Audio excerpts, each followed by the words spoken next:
Sir, ಬಹಳ ಜನರಿಗೆ ನಾನು ಪುಸ್ತಕ ಓದ್ಬೇಕು ಅಂತ ಅವರಿಗೆ ಆಸೆ ಇರ್ತದೆ. ಇಂಥ ಕಾರ್ಯಕ್ರಮಗಳಲ್ಲಿ ನೋಡಿದಾಗ ನಾನು ಸ್ಟಾರ್ಟ್ ಮಾಡ್ಬೇಕು ಅಂತ ಇರುತ್ತೆ. ಬಟ್ ಅವ್ರದ್ದು ಒಂದೇ ವಿಚಾರ ಇರುತ್ತೆ, ಏನಂತಂದ್ರೆ ನಾನು ತುಂಬಾ ಬಿಸಿ ಇದ್ದೇನೆ, we work for 15-16 hours a day, ಆ ಪುಸ್ತಕಗಳನ್ನು ಓದೋದಕ್ಕೆ ಆಗೋದಿಲ್ಲ. ಬಟ್ ಆ ಬಿಸಿ ಶೆಡ್ಯೂಲ್ ನಲ್ಲೂ ಪುಸ್ತಕಗಳನ್ನು ಓದೋದು ಹೇಗೆ ಅನ್ನೋದೇ ಪ್ರಶ್ನೆ. ಬಹಳ ಸರಳ ಗೆಳೆಯರೇ, ಬಹಳ ಸರಳ ಇದು. ನಿಮ್ಮ ಓದನ್ನ ಚಂದಮಾಮೆಯಿಂದ ಆರಂಭಿಸಿ. ಚಂದಮಾಮನ ಓದೋದು ಹೇಗೆ? ಚಂದಮಾಮ ಮುದ್ರಿತ ಪ್ರತಿಯೂ ಸಿಗುತ್ತೆ, ಹಾಗೆಯೇ PDF ರೂಪದಲ್ಲೂ ಸಿಗುತ್ತೆ. ದಿನಕ್ಕೆ ಒಂದೇ ಕತೆ ಓದಿ.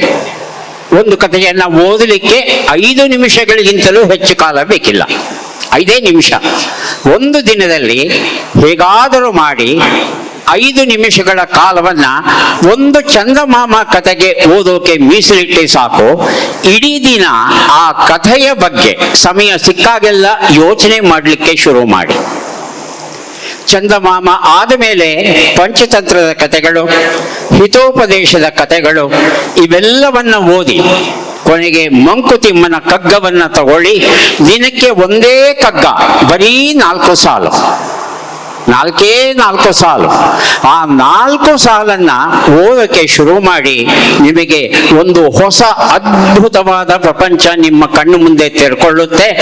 ಆಗ ನಿಮ್ಮ ದೈನಂದಿನ ಕಾಲ ವ್ಯವಸ್ಥೆಯ ವಿನಿಯೋಗ ಏನಿದೆ ಅದನ್ನು ಪರಿಷ್ಕರಿಸಿ ಪುಸ್ತಕವನ್ನ ಓದೋದಿಕ್ಕೆ ಇನ್ನೂ ಹೆಚ್ಚು ಸಮಯವನ್ನ ಮಾಡ್ಕೋಬೇಕು ಅನ್ನೋ ಪ್ರಜ್ಞೆ, ಪ್ರೀತಿ ಎರಡೂ ನಿಮಗೆ ಬರುತ್ತೆ.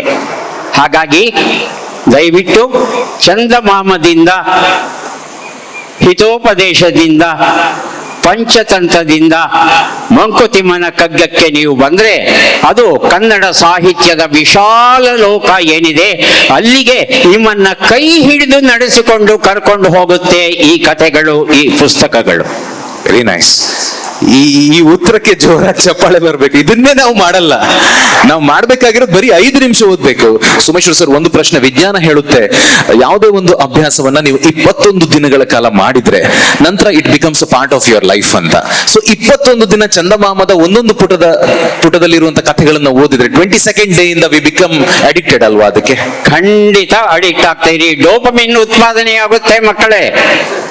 ಒಂದು ಸಲ ಡೋಪಮಿನ್ ಉತ್ಪಾದನೆ ಆದರೆ ನಿಮ್ಮ ಮಿದುಳಲ್ಲಿ ಮತ್ತೆ ಮತ್ತೆ ಅದೇ ಸುಖ ಬೇಕು ಅಂತ ಕೇಳುತ್ತದು. ನೀವು ರೀಲ್ಸ್ ಅನ್ನ ನೋಡಕ್ ಶುರು ಮಾಡಿದಾಗ ಒಂದು ರೀಲ್ ಅನ್ನ ನೋಡಿ ಮತ್ತೊಂದು ರೀಲು, ಮಗದೊಂದು ರೀಲು, ಇನ್ನೊಂದು ರೀಲು, ಹೇಗೆ ನೀವು ನೋಡ್ತೀರಿ?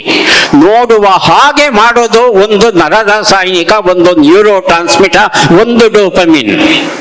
ಹಾಗೆ ನೀವು ಚಂದಮಾಮವನ್ನ ಓದಲಿಕ್ಕೆ ಶುರು ಮಾಡುದು ಸಹ ಅದೇ ಡೋಪಮಿನ್ ಕೆಲಸ ಮಾಡಿ ಮತ್ತೆ ಮತ್ತೆ ಓದುವ ಹಾಗೆ ಮಾಡುತ್ತೆ ನಿಮ್ಮನ್ನ.